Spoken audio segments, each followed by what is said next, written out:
Muito bem, pessoal. Estamos agora na aula número 7. Nós estamos fazendo o curso de Teologia.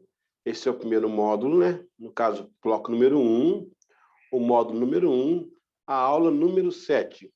Nosso tema está sendo Introdução à Teologia. Já fizemos 6 aulas e agora é a número 7.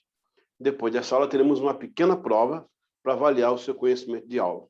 Bom, estamos estudando desta feita, toda a questão da historicidade da literatura cristã, no sentido de seus primórdios, as doutrinas, os dogmas, as leis, os princípios, as traduções.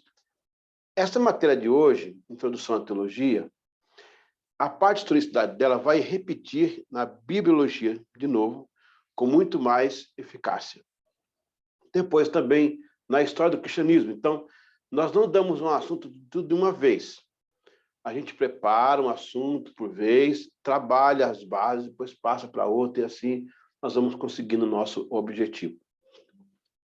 Desta feita, vamos falar um pouco sobre a Septuaginta. Embora sendo uma menção à tradução de livros do hebraico para o grego, a palavra Septuaginta ela é latim. E ela significa a versão dos 70. Isso aconteceu no 3º século antes de Cristo. Na verdade, o governo de Alexandre o Grande, ele se desfez com a sua morte em 323 antes de Cristo.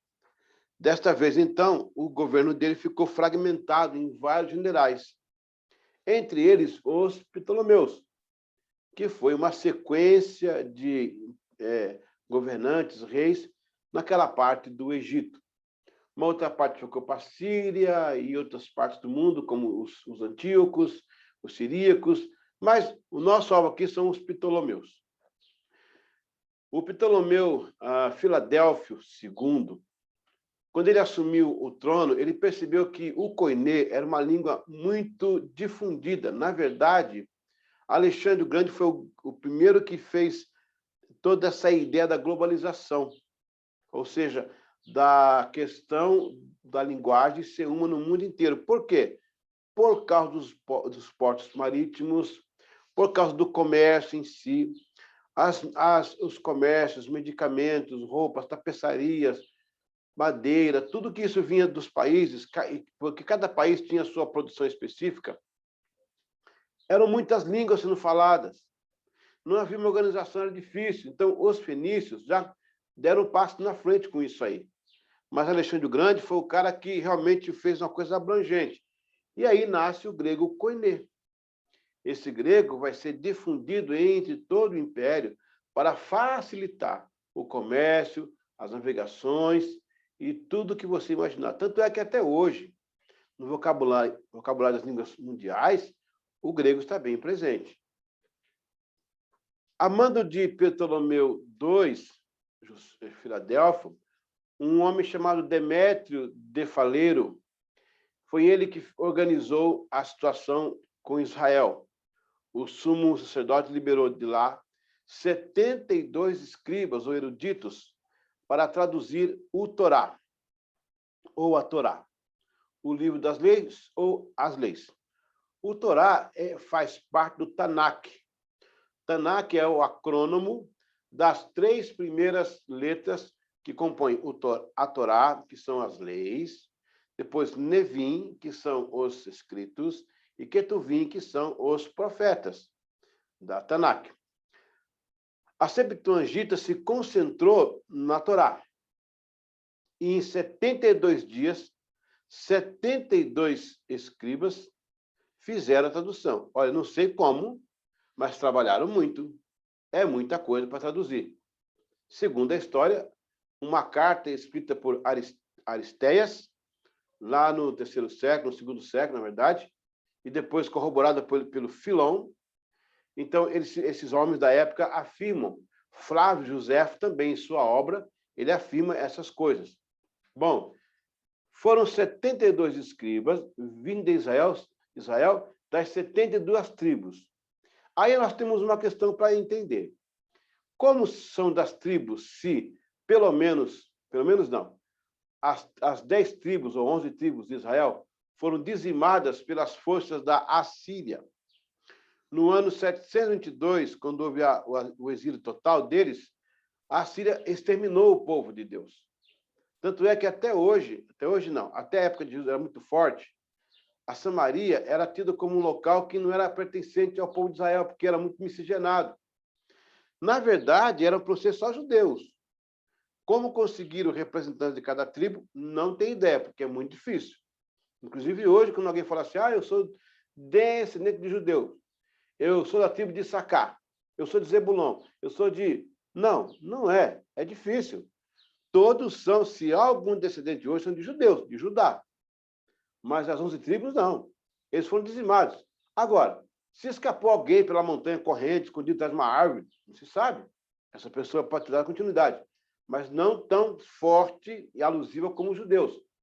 Na época do cativeiro da Babilônia, eles também foram colocados numa parte do Egito, o que considera-se que lá no Egito também tinham tribos que foram preservadas.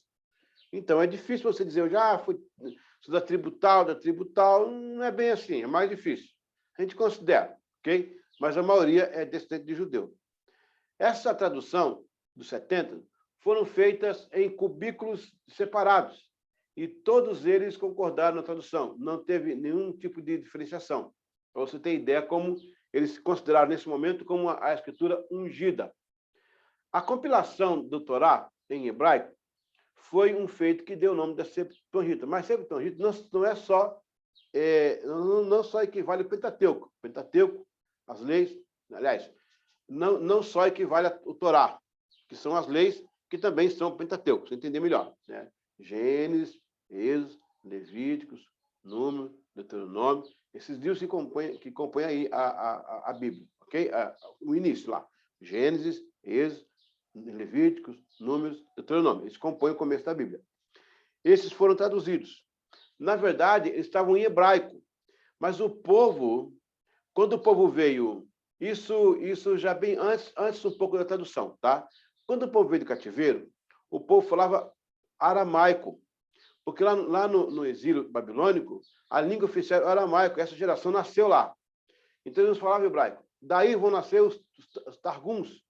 Targum, T-A, assim, no nosso português é transliterado, T-A-R-G-U-M, Targum, é tradução, aonde eles pegavam do hebraico e jogavam para o aramaico. Mas quando veio a questão da tradução Septuaginta, ela foi feita em texto hebraico, ok? Para evitar os Targuns, para ser mais autêntico possível. Eles a fizeram em 72 dias. E foram 6 de cada tribo, porque Aristeas fala isso na carta dele, o Filão também fala isso na carta dele, que foram 6 de cada tribo, então nós temos um total aí de 72. Bom, é a considerar. A tradução foi feita na ilha de Faros, ok? E o mundo recebeu como base literária do Antigo Testamento. Tanto é que os discípulos usaram essa versão, o próprio Jesus mencionou trecho dessa versão, e ela foi base para a tradução da Bíblia no mundo inteiro depois, chegando até as mãos de Jerônimo, lá de Belém, quando traduziu e criou a Vulgata Latina. Ele se baseou, né, em cima do texto hebraico. Vamos à nossa apostila de hoje. Você vai abrir agora aí comigo. Nós estamos aqui nessa lição, a número 7. Deixa eu ver aqui. Opa, não, caiu na 8. Vamos voltar aqui para 7. A 8 é a próxima.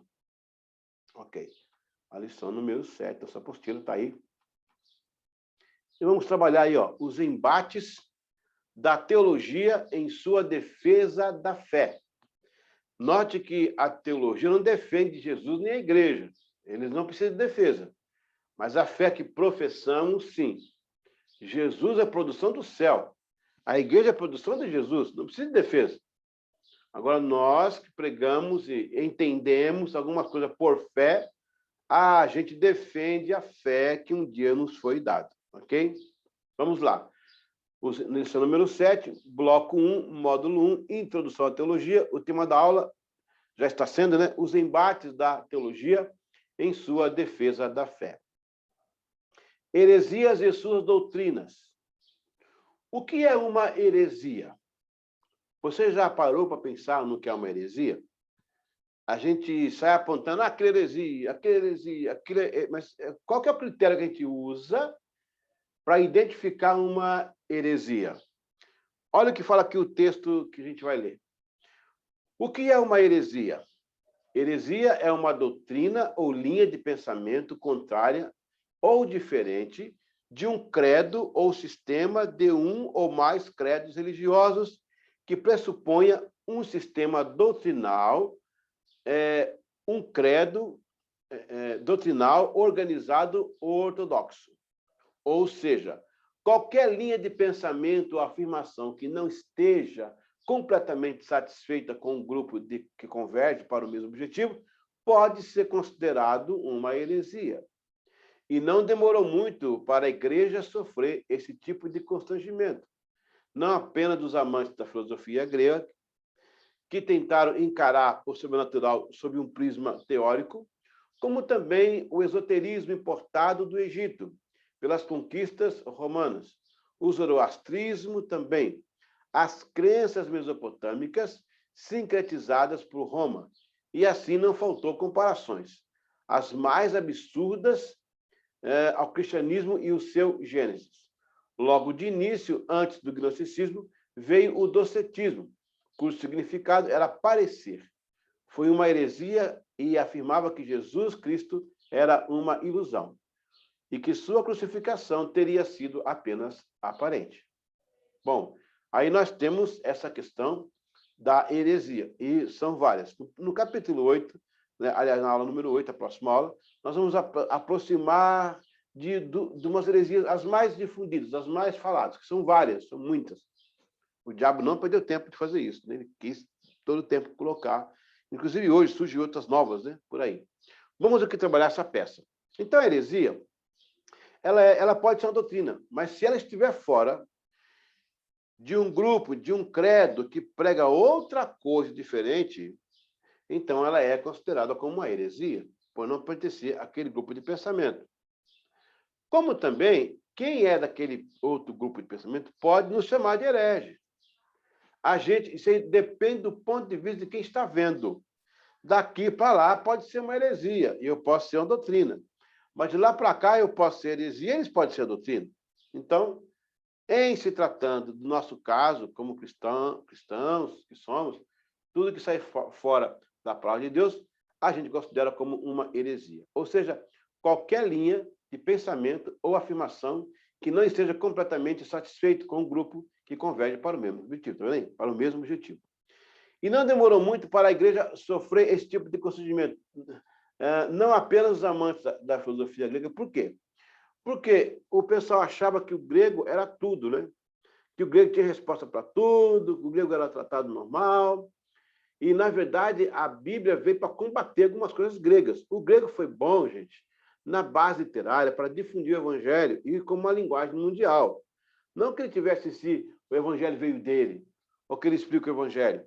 Ele também tem teologia, por causa da mitologia, mas não significa que é nossa teologia. Então, a igreja enfrentou de cara esse tipo de problema. Nós vamos ter uma discussão maior no caso de Agostinho de Hipona, no IV século, depois no caso do Tomás de Aquino, no XIII século. Sempre foi um tema de discussão. Mas o importante é que os pais da igreja consideravam a Grécia, aliás, o grego, como serventia do cristianismo. Ok? Eles tentaram também, a filosofia grega tentou também encarar o sobrenatural sob um prisma teórico. Lembra do gnosticismo, né? Mas antes do gnosticismo apareceu o docetismo. O docetismo significa parecer. Dizia que Jesus era uma ilusão de ótica, não era real. É uma heresia que surgiu na época. Nós vamos estudar mais um pouquinho lá na frente. E você sabe que, no caso do gnosticismo, é tentar trazer a salvação por méritos de conhecimento, o que a gente sabe que não é verdade. A gente só é salvo pelo sangue de Jesus, né? Mediante o seu sacrifício vicário na cruz do Calvário. Vamos agora para o segundo ponto aqui, heresias e suas doutrinas, número 2. Agora essa parte aqui, capítulo 8, capítulo 7, aqui vamos tratar muito mais sobre heresias, tá? Agora vamos falar de doutrina, né? A gente tinha falado de heresia. Heresia é um pensamento que pode até ser uma doutrina criada por alguém que difere dos demais. Ela não se encaixa, então ela vira uma heresia. Agora, a doutrina está dentro. A doutrina se encaixa. O que é uma doutrina? De acordo com Millard Erickson, a palavra doutrina pode se mostrar um tanto ameaçadora. Ela evoca visões de crenças muito técnicas, difíceis e abstratas, talvez apresentadas de forma dogmática. Doutrina, entretanto, não é isso. A doutrina cristã é apenas a declaração às crenças mais fundamentais do cristão. Crenças sobre a natureza de Deus e Deus, sobre sua ação, sobre nós, que somos suas criaturas, e sobre o que Deus fez para nos trazer comunhão com Ele. E foi exatamente isso que a teologia cristã definiu em sua ordem de assuntos, na listagem de suas verdades. O Espírito Santo conduziu a igreja primitiva a compilar os princípios de Jesus Cristo, os ensinos atualizados em comparação com a lei mosaica. E Paulo foi o grande contribuinte para esta raiz ortodoxa. É daí que surge a terminologia relicare, ou religar. As teologias mundiais e os deuses propagados pelas mitologias não tinham a tendência de unificar o homem. A ideia teológica pagã era a supervalorizar Deus. Aí nós podemos ter até um certo, assim, modestamente, mas temos aí um supralapsarianismo. Não seria um supralapsarianismo, não pode ser. Mas um Deus lá distante, muito grande, e um povo arrebentado, pequeno, sem contato. O Evangelho, ele traz Deus ao homem, o homem a Deus. Ele reúne, relicare, religião. O nome religião é bonito no seu significado. É que as pessoas detonaram esse nome, né? Religião virou agora um sinônimo de hipocrisia, de ativismo religioso, de perseguição, fundamentalismo exacerbado, por aí afora. Mas o Evangelho, a doutrina de Jesus, ela traz o homem a Deus e Deus ao homem. Este é o grande diferencial da doutrina cristã. A doutrina cristã, ela é inclusiva. Ela traz Deus ao homem e leva o homem até Deus. O que não acontecia com as mitologias do lado, que seriam exclusivas. Bom, a doutrina, então, ela é um conjunto de crenças abstratas, mas que um grupo assume ser o ideal para o grupo. Por exemplo, a linguagem da reforma, e que depois o metodismo abraçou, foi o justo viverá pela fé, não é isso? A grande pregação de Martinho Lutero. Exatamente isso. Ela evoca esse momento de você crer em algo que eu não dependo da teologia escrita, ou da filosofia escrita, ou da filosofia grega, eu dependo de crer somente para Deus operar em mim a salvação. A doutrina que ensinamos, ela se baseia num ponto de vista empírico. Quer dizer, como John Locke afirmou, no século XV, que a experiência é o externo e o estranho. Algo que eu não sei o que ela é estranha para mim e é externo. Através de uma experiência, eu trago para dentro de mim. Na linguagem cristã, seria a salvação, o batismo com o Espírito Santo, há uma lista de coisas que você pode colocar aí. Então, você entendeu o que é heresia? Heresia é um pensamento separado de um grupo. A doutrina é um pensamento dentro do grupo, é diferente. Mas para os hereges, podemos ser heresia para eles. Como também para nós, podemos ser doutrina em relação a eles. Depende do ponto de vista como se vê. O interessante é o significado, não o conceito. O conceito em si, ele difere. O conceito, ele é aberto. O conceito, ele divaga. Mas o significado, ele vai no ponto, ok? Vamos para o outro tópico. Agora, heresias e suas doutrinas. Vamos conhecer o Marcion. Esse homem impulsionou a igreja dar uma respirada, porque quando Cristo veio, e depois os discípulos, a coisa era mais oral, era mais um acordo de comunidade, não havia escrito, gente, doutrinas, leis, cartas disso, daquilo, ata, não precisava disso. Mas com o crescimento da igreja e o surgimento de hereges, foi preciso organizar essa pasta. Então, aquilo que era oral começou a ser escrito. Ainda nos anos 50, 20 anos depois da morte de Jesus, já começaram a se escrever as coisas, né? Alguns eram testemunho ocular, outros ouviam as pessoas que viram, e cada um pode escrever. Temos os livros bíblicos, que nós vamos estudar agora em bibliologia, no próxima matéria, e aí nós temos também os copistas e os documentos da igreja primitiva.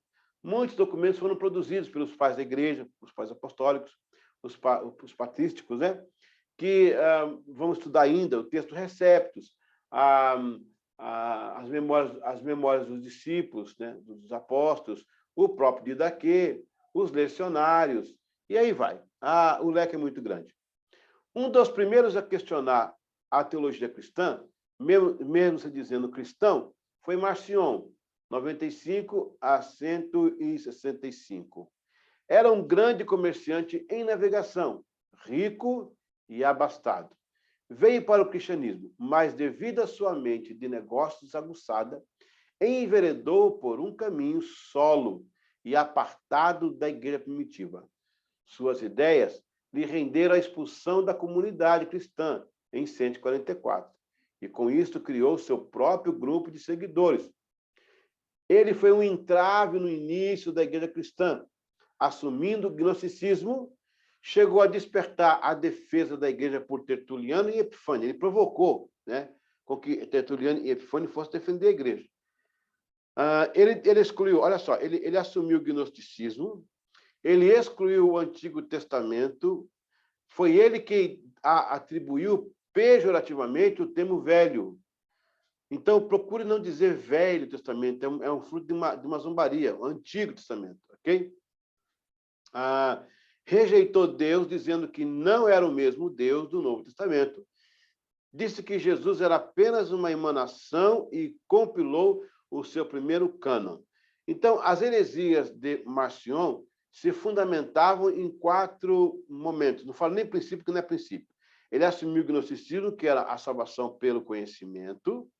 Ele excluiu o Antigo Testamento, no caso, chamou de pejorativo, de velho, né?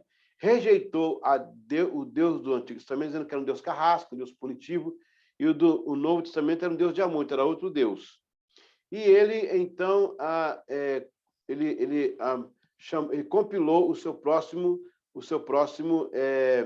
tratado, que foi uma espécie de cânon no começo. Ele pegou as cartas de Paulo, compilou alguns trechos de Lucas, tá aí, ó. Então, disse que Jesus era uma emanação. E ele foi um entrave para a igreja cristã, porque ele realmente trouxe muita dificuldade, mas ele provocou. Irineu de Lyon também saiu em defesa da igreja. Aí você vai ter, nesse período, os polemistas e os apologetas. Já começa por aí. Então, não foi fácil. Gente, quando você pega a Bíblia e põe no colo, agradeça muito a Deus. Não foi fácil desse livro ser assimilado e aceito em nossos dias, ou, inclusive naquela época, né? Inclusive naquela época. O que passou a cristandade em termos de sofrimento por causa da Bíblia é o livro mais perseguido, mais lido, mais odiado. Por quê? Porque é a palavra de Deus.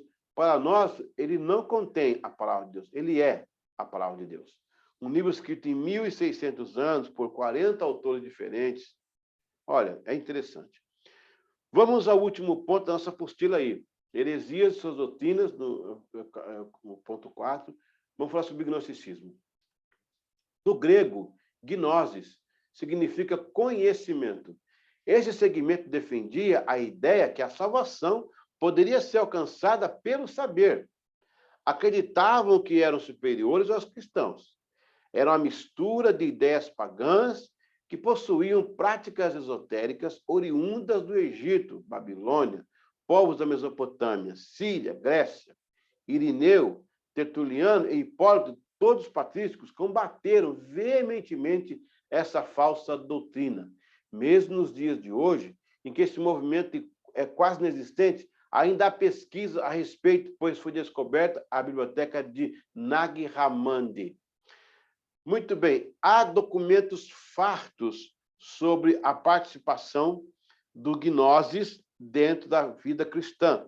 Este grupo, um problema, porque ele surgiu de dentro do mundo cristão, combatendo as suas teses e trazendo as ideologias, entre elas que a salvação é conseguida pelo conhecimento.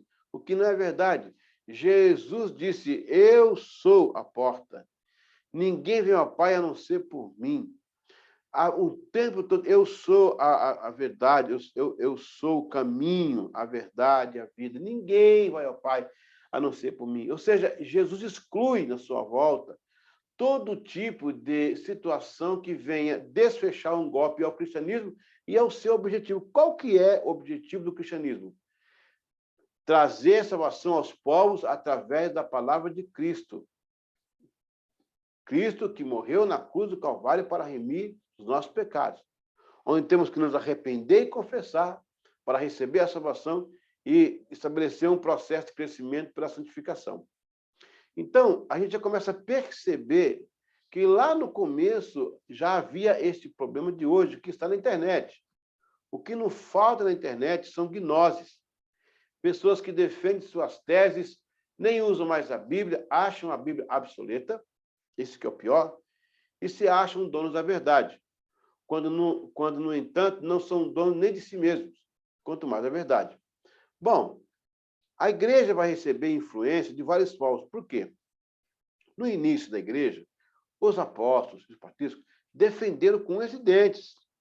Com o passar do tempo e o sincretismo religioso proposto por Roma, a igreja, alguns segmentos da igreja vão se corromper. Olha, na verdade, a Roma fez uma salada de frutas. Roma fazia igual os babilônicos. Os babilônicos chegaram no local, eles conquistavam, mas tiravam as mentes pensantes, os que podiam criar uma rebelião, deixavam o povo, as línguas, a bandeira, se tivesse bandeira estandarte, se tivesse hino também, ou seja, não mexiam na cultura. O caso de Israel da Babilônia foi um caso específico. Deus ali tinha um tratamento para fazer com Israel. Mas, em termos gerais, os babilônicos, eles faziam isso, eles tiravam as mentes pensantes e colocavam os seus líderes lá, mas mantinham o povo para não ter rebelião, não ter confusão, ok? Roma importou esse pensamento. Quando Roma conquistava, era feito um desfile igualzinho ao carnaval. Quando você vê o carnaval, aqueles carros alegóricos passando, gente, é uma remetência, porque o pessoal faz aquilo porque acha bonito, diz que é festa, que é o momento do ano, vocês começar o ano bem numa boa, como chama de alto astral e tal, mas eles são analfabetos históricos. Aquela passagem de carros ali, alegóricos, toda aquela pompa, remete-se ao tempo das conquistas romanas. Quando as companhias romanas conquistavam os reinos, traziam preso o seu rei e vinham no carro trazendo tudo que eles conseguiram, vinham dançando, vinham prestando homenagem aos seus deuses romanos, que eram deuses que pertenciam a outras mitologias que Roma sincretizava. Roma traz o zoroastrismo, Roma traz os midras, Roma importa todas as religiões que eles puderam pegar. O caso dos celtas, não os celtas em si, mas a religião dos druidas, que permeavam os celtas. Então, havia uma mistura no reino, algo assim inimaginável. E Roma trouxe isso. Nesta hora que a igreja teve que ter pulso para combater algumas coisas. Para a mitologia grega não serviu de base para o evangelho, porque o evangelho são as boas novas. As boas novas é Cristo, e Cristo é único. A verdade em Cristo não se compara com a verdade em grego. Os gregos tinham a sua verdade. Na verdade, a redundância, né? Na verdade, a verdade para os gregos era tudo. E eles criaram uma concepção em volta da verdade, só que Jesus rebate os gregos quando diz assim, ó, eu sou a verdade. A verdade está em mim. A verdade é a palavra de Deus, não é pensamento. Só faltou falar assim, não é pensamento grego. A verdade está em Deus. A igreja recebe esta herança. O gnosticismo vem com essa... Na verdade, o gnosticismo ele é a base para tudo isso aí. Olha, nós vamos entrar ainda em detalhes, mas deixa eu adiantar um pouco aqui a aula. Você sabia que em outras culturas já havia a tal da ressurreição? Uhum. E o batismo nas águas? Também. A igreja cristã importou eclesia, não é cristão, presbítero, não é cristão, diácono, não é cristão. São palavras que remontam a séculos antes de Cristo. Mas a igreja importou e cristianizou. Quando se fala em igreja hoje, é bem cristã. Mas a Assembleia Legislativa é uma igreja. Lá tem o presbítero, que é que preside, tem os diáconos, os deputados, e assim vai. Então, nós temos, na verdade, um conjunto de coisas que ameaçava a igreja. Olha, e a igreja veio para esclarecer, trazer um esclarecimento pleno a respeito dessas questões não resolvidas. Então, quando a gente lê aqui, nesse momento, que nessa época já havia toda essa problemática que os discípulos, que os pais da igreja enfrentavam em relação à igreja, é porque o cristianismo veio para limpar toda essa ideia mesclada. Voltando um ponto atrás, no caso da ressurreição, já havia, por exemplo, o caso de Ísis e Osíris, ali houve uma ressurreição, onde ressuscitou algumas partes do corpo, não todo o corpo. Temos ressurreições em outras categorias. A questão do batismo, eu estive no Curã, já várias vezes que eu vou lá a Israel trabalhar, eles tinham, os essênios tinham um sistema de purificação idêntico ao batismo. Roupas brancas, um degrau para descer no tanque, a pessoa se banhava, aí 5 degraus para sair, que significava que ele purificou. Qual que é a ideia? Um degrau para descer é o arrependimento. Eu me arrependi, então eu vou descer o degrau para me batizar. Uma vez batizado, agora eu vou ter o crescimento cristão. Eram 5 degraus lá, que significava crescimento. Então eu vou ter um crescimento na minha vida. Olha que interessante isso. E o cristianismo, ele pega essas coisas. Por exemplo, lá na mitologia grega tinha o Poseidon, deus do mar, o Hades, inclusive o termo Hades aparece nos escritos cristãos por causa do koiné, pela força da linguagem da época. Nós temos também a questão do Deus Supremo, né? Seria o Zeus. O cristianismo traz tudo isso limpando. É o que o Senhor falou para os samaritanos, o Senhor Jesus, no capítulo 4 de João, né? Disseram que era para adorar Jerusalém, outros aqui, mas eu quero dizer que agora chegou a hora de adorar o Pai em espírito e em verdade, no coração. O próprio Jesus vem quebrando esse tabu. Então, o evangelho, ele vem para purificar, ele é as boas novas que pegam verdades antigas, a ressurreição, por exemplo, para os gregos, para os egípcios que eram em partes, Jesus ressuscitou tudo. E quem ressuscitou também veio todo. Não ficou para trás uma parte, já ressuscitou só a boca, a orelha não. O ouvido ressuscitou, o nariz ressuscitou, mas o olho não ressuscitou. Não, era completo. Então, a igreja, nesse caso, essa defesa da fé, gente, não é defendendo a igreja, nem Jesus, eles não precisam de defesa. Não, hipótese alguma, não precisa de defesa. Precisa, sim, a defesa da fé, aquilo que nós proferimos e aceitamos como verdade, porque nos baseamos na palavra de Deus. Isso é a defesa na qual eu estou me referindo, ok? Bom, muito bem, nós encerramos aqui essa aula número 7, nós vamos agora para a aula número 8 e vamos continuar, só que agora nós vamos ver agora alguns princípios a mais em heresias. Você vai conhecer algumas outras para a gente se situar. Agora, o monitor local aí vai te aplicar uma provinha de 4 questões. Cada questão equivale a 0,25 de ponto. Se você acertar 2 questões, terá meio ponto. Se acertar as 4 questões, terá 1 ponto. Se são 10 provas, você pode chegar no final desta matéria com aprovação de 10 pontos, ou seja, nota 10, em sua perspectiva, ok? Não esqueça de fazer o resumo desta aula. 10 linhas no mínimo e 20 linhas no máximo. Pega essas 20 linhas, não tem cabeçalho, não tem corpo de desenvolvimento, é um texto só, sem parágrafo, tá? Faz o seu resumo e manda aí para o e-mail do Instituto. Esse e-mail vai recolher esse resumo e vai ser lançado no seu histórico.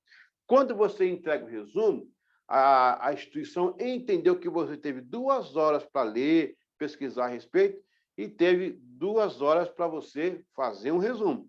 Ter tempo para pensar, sentar e fazer aquele resumo, ok? São 4 horas aí, mais 1 hora aula, que acabei de dar, de 40 minutos, você tem 5 horas aulas por matéria, perfazendo um total até o final de 12 aulas, sendo assim, então, 60 horas aulas. Legal, hein? Lembrando que nós estamos no bloco 1, no módulo 1, na introdução à teologia. Muito obrigado, um abraço aqui do professor Eliseu Gomes, e a gente volta na próxima aula, agora a aula número 8. Deus abençoe e até daqui a pouco, com a graça de Deus.